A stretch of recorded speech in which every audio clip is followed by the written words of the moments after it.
when did your business start? When did you decide to create this boutique?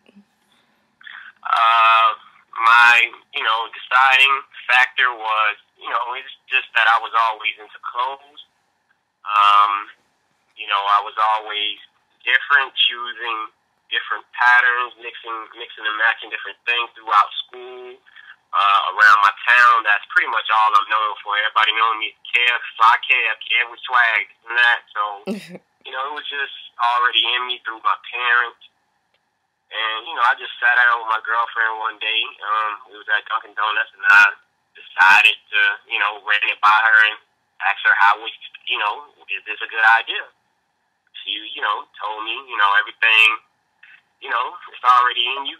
Try it and just see how it goes. And that's where I'm at right now. Okay, so being that you're Fly Kev and everything, what made you decide to design women's clothes instead of men's? Because I've seen some of your Instagram pictures and I think some of your pictures on Twitter, and you have really great style, but you design women's clothes. Where did that come from? Correct. I really appreciate it. And that's just coming from me knowing my craft and studying my craft. I'm not just because we're in a fashion era right now. I've been like begging for clothes and stuff since adolescence. Everybody my age back in the day wanted video games. I wanted clothes. That's my mom for. So, as my style matured and everything, I realized, and getting into this type of business, I realized that women purchase more clothing than men. I'm a guy myself. I've been through the stage before my style actually matured, back in middle school and high school. Majority of the guys just purchase white T-shirts, some cargo, some jeans, some Levi's, and some nice Jordans or something. And that's it. The women, they will actually take risks on styles, and try different things. And actually, they purchase everything. I'm very fond of the mall. 90% of the stores in the mall cater to the women. The guys only have one or two boutiques, if that, where I'm from. And, the guys just spend most of their time in the shoe store. So, if I was going to get into the guy clothing, it probably wouldn't grow as fast. It probably wouldn't have grown as fast as this women's line did. So that's my whole point. Just knowing what's out there and just pretty much targeting my audience, long story short. Okay, and you said earlier about you studying your craft and everything like that. So do you sew and create your own items, or do you have a buyer and you help design them? How do you get your Yes. stuff? Sorry to cut y'all, but yes, ma'am. We went through both. I create a lot. I purchased a sewing machine last year and just started sewing, making little small stuff, recreating stuff, and that's where it went from. We do have a buyer. We purchased from a lady locally in Fort Lauderdale, and we sell some of her stuff and some of our stuff. So it's a mix and match. But a lot of stuff we do create from scratch. Okay. Now, on your website, you have vintage items, you have patriotic styles, you have these bold patterns, you have these striped awesome tights that I'm going to purchase if I can ever find them when they're in the store. What inspires you when you're creating your line? Because even though it's so much stuff together, it all flows. It's not like, oh, this is so cute. Now, where did this come from? Way out of left field. Everything flows in the store. So what inspires you when you're picking out items and sewing stuff for your store? I mean, it's all about what catches my eye, just as well as everybody. I know bold colors, patterns, all of that stuff catch people's eye. Like I say, studying your craft, you have to pay attention with what's going on. Bold stripes, patterns, you have to know what colors to choose. You have to know what colors are in. That's pretty much like the basics of fashion. If you don't know that, then you're not in fashion. Every season has its color. This past season, spring, summer, most popular color was mint green, even though we didn't have a lot of that on the site. But you still have to know what you're working with and know what people are looking for, and you also have to know what your competition is putting out there as well. So, it's just whatever catches people's eye, whatever catches my eye.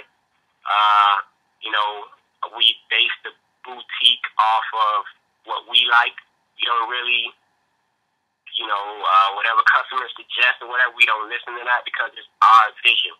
If they have any suggestions, we listen to them. At the same time, we don't really change anything because this is our vision, not theirs. So that's pretty much what it is. Okay. I should have asked you this earlier, but you keep saying our. So you're not the only one in the business. Who all is involved in the business? Yes.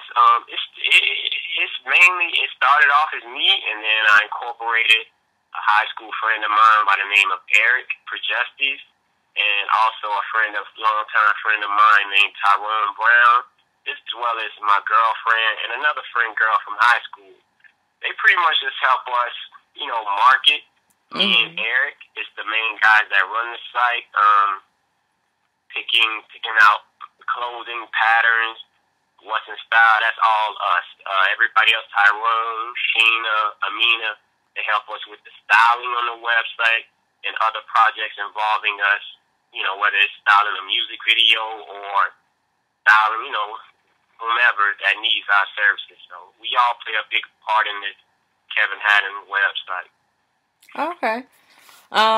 And I see you have accessories on this website as well, like glasses and the Nightcrawler shoes and everything like that. How do you go about picking those looks? Is that the same? It catches your eye as well? Yes, ma'am. It just all boils down to what catches your eye and what's in. I know Jeffrey Campbell was like the first guy to create the Nightcrawler, Moonwalker, camel shoe, whatever anybody likes to call it. But yeah, that pretty much changed the game of heels, if you ask me. Just switching it up like that opened up so many avenues for the women's shoe game to expand. So yeah, from a buyer, we purchased those from a buyer, of course. When we saw those, we had to jump on those ASAP. Okay. I actually found you on Instagram. That's how I got, interested in your whole line and everything that you do. How has social media helped your business? It helped a lot because, that's pretty much one reason why, we're having a hard time to even figure out if we want to even open up a physical store. Because, with all honesty, where I'm from, Fort Lauderdale, Miami area, I'm going to speak on Fort Lauderdale, I ain't going to speak on Miami, but Fort Lauderdale, it's hard to get support here. Nobody wants to support one another. Everybody is either in competition or, they don't want to see you strive. So, with that being said, the social networks, Facebook, Twitter, all that open up avenues where if we promote our product, we could be in Atlanta, Denver, Colorado, Cali, Alaska, New York, Europe at the same time, and everybody could see our product through one tweet, one little, just pushing it out there, just getting it on Facebook.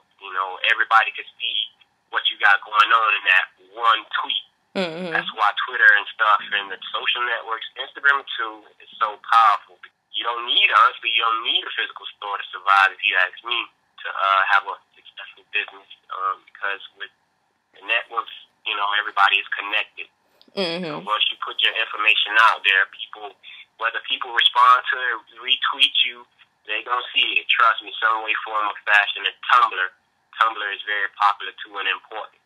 Tumblr is like the #1 social network, if you ask me. Okay. I don't have one of those, so I'll just take your word for it.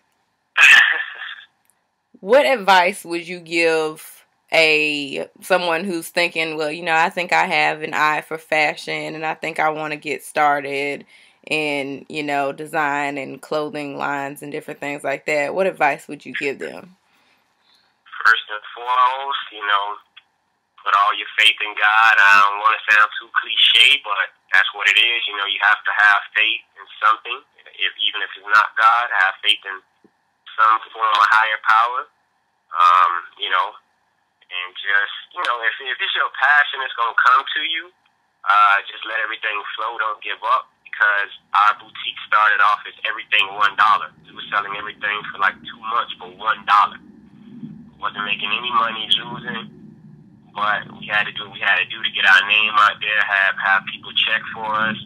And build that type of reputation, and then we switched over to vintage and the more modern clothing. But it's just all about chances. We went months and months without boutique getting any exposure, nothing. Nobody was reaching out to us. Now, by the grace of God, our email is overflowing with opportunities, TV shows. That people need clothing for TV shows, models, reality TV show hosts and stuff need clothing, and it's just growing by the day. So all I can do is just thank God, and just with hard work, a small team of dedicated people with the same mindset and goal, and that people around you that's going to work twice as hard as you, you can't lose.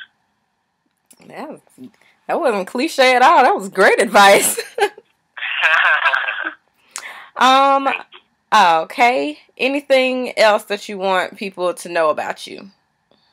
I just want people to, just know that anything is possible, because my whole MO of this whole boutique thing wasn't to even start a boutique. I started out just wanting to be a fashion stylist, celebrity stylist, whoever that came. I just wanted to style them, period.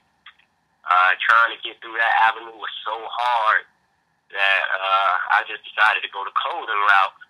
And with me going this clothing route, it pretty much has opened up the avenue for styling. As models and, like I said, reality show hosts and different people over the world get exposed to our boutique on a daily, more styling opportunities that open up, which, that are my first love anyway, before even selling clothes, creating clothes, anything.